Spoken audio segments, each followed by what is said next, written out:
Welcome back to our garden series. Today we're going to be talking about Bulbine grass.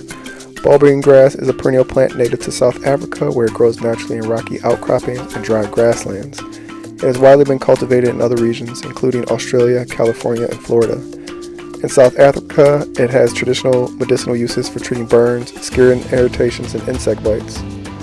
Bulbine grass is an evergreen succulent plant that grows up to 2 to 3 feet tall and wide. It has fleshy, sword-shaped leaves that are 1 to 2 feet long and 1 inch wide. The leaves are arranged in a basal rosette, and each leaf has a slightly serrated edge. In late winter and early spring, it produces tall spikes of bright yellow or orange flowers that attract pollinators like bees and butterflies. Bulbine grass is a low-maintenance plant that is easy to grow in warm, dry climates. It thrives in full sun to partial shade and prefers well-draining, sandy soil.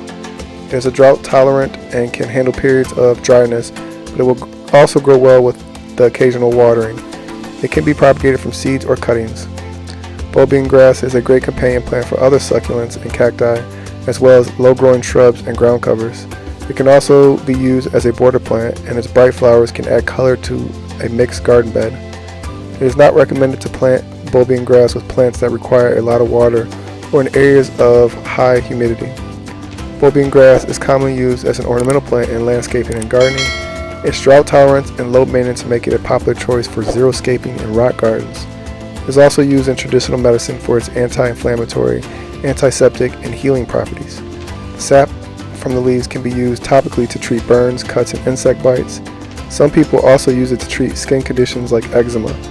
The plant is not recommended for ingestion, and any medical use should be discussed with a healthcare professional. That's it for today's episode. Don't forget to like and subscribe to our channel for more gardening tips and information.